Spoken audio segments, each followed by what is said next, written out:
South Africa launching its first ever human clinical trials for an HIV vaccine. It aims to provide long-term protection against the virus to infants born to mothers living with HIV as well. Let's talk now to South African Medical Research Council President, CEO, that's Professor Glenda Gray. Professor, good evening to you. Thank you ever so much for your time. This is a major milestone. It's the first ever human HIV vaccine trial. I couldn't believe it when I was reading this in the Sunday Times this past weekend. How did we arrive at this point, and what would the efficacy of the vaccine be if indeed it is proven to work? So this is the first in human, first in Africa vaccine trial of this these candidates. So South Africa has been involved in many HIV vaccine trials, but we have not been successful in finding a vaccine. And this is our attempt as African scientists to look at breakthrough infections on our continent and to use two immunogens that are derived from people who had breakthrough infections in Soweto and in East Africa, and to develop these immunogens together with a potent adjuvant to test it in a small group of people, which we call HIV discovery program, and to see whether we can induce the immune responses we're looking for. So although we have been involved in lots of trials throughout since 2005, this is the first time that we're doing this combination in humans and in Africa. Yeah. For those, Professor Gray, who are already infected with the HIV virus, is this vaccine possibly a lifeline for them as well, or are we talking about people who have not been infected? So our aim is dual. So we want to have a vaccine that is both protective and prevents HIV, but also can be used in therapy or therapeutic. And so we will investigate these regimens in people living with HIV once we know that we can induce the immune response that we see in people living without HIV. So they're both important, and we do hope that our vaccines, the vaccines that we develop, will have a therapeutic component. And so in the first instance, this is important to see whether we can get the immune response we're looking for in people living without HIV. And if we get the green light for this, then there'll be interest to investigate these interventions in people living with HIV. So they're both important, and we believe that these vaccines and the vaccines that we're working with could have both applications, which is very important to contribute also to a functional cure in people living with HIV. Yeah. Okay. So just to make the point clear, this, if indeed it is proven to work, it wouldn't, though, be the cure for HIV for those already infected. So not at that stage. So in fact, to find a preventative vaccine or a therapeutic vaccine, we are a long way away. So as I said, this is a discovery trial. It's the first time we're putting these immunogens in this combination in people living without HIV. And if we get the right immune response, we then have to say, can we optimize this vaccine regimen? Is the platform right? Do we have to tweak and introduce new immunogens to further move the immune system onto where we're looking for? So this is it's exciting because it's right in the beginning.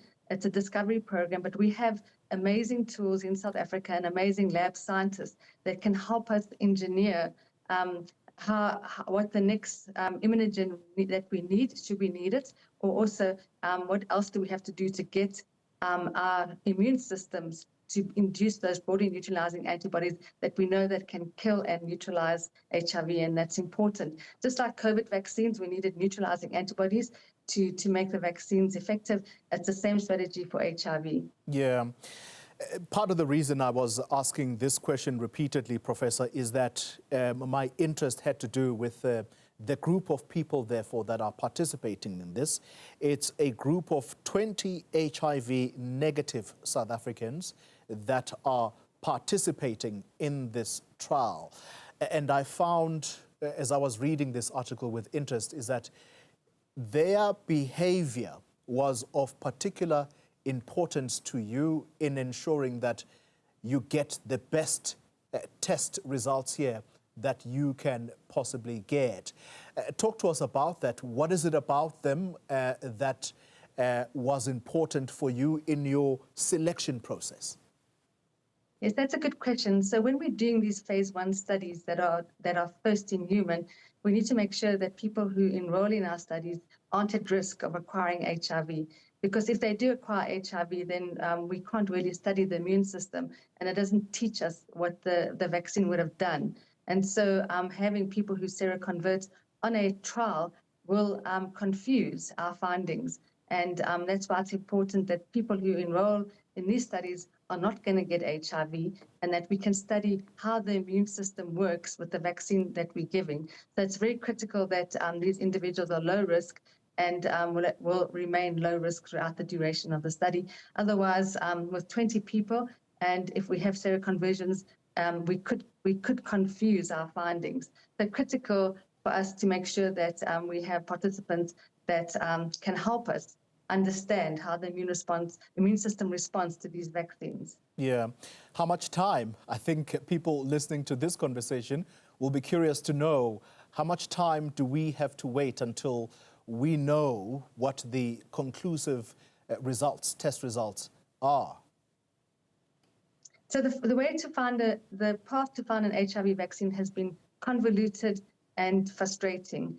And every trial that we do, and every trial that doesn't yield the results that we want, teaches us how to do better next time, how to design the immunogens better, how to use vaccine platforms better, how to use all the technology that we have, like AI and machine learning and mRNA, to try and make better vaccines. So we're in a renaissance when it comes to technology and understanding the HIV virus. So the time is now, and we should not stop in our march to find an effective HIV vaccine. But the path is hard. HIV is a very difficult a virus to try and understand and combat. And so it's almost like putting a man on Mars, what we're trying to do. But I do believe with the kind of technologies that we have and the expertise in South Africa, that we can at least make a mark and help the world understand the immune responses and how to make a good vaccine. Finally, and briefly, if it does check out, Professor Gray, do you already have a naming convention for it? Oh, we haven't even thought of that yet. Isn't it too early? But brilliant, doesn't brilliant sound better? Sound like a good name for a vaccine? Yeah. I was reading Brilliant 011. I thought that is the naming convention, and that's why I thought I should confirm it with you. So indeed, you are flirting with Brilliant. Okay. I think that's where we're going to end the conversation. Thank you very much, and best of luck on these trials. Thank you. Thank you very much indeed, Professor Glenda Gray, spearheading this particular research, a very important one indeed.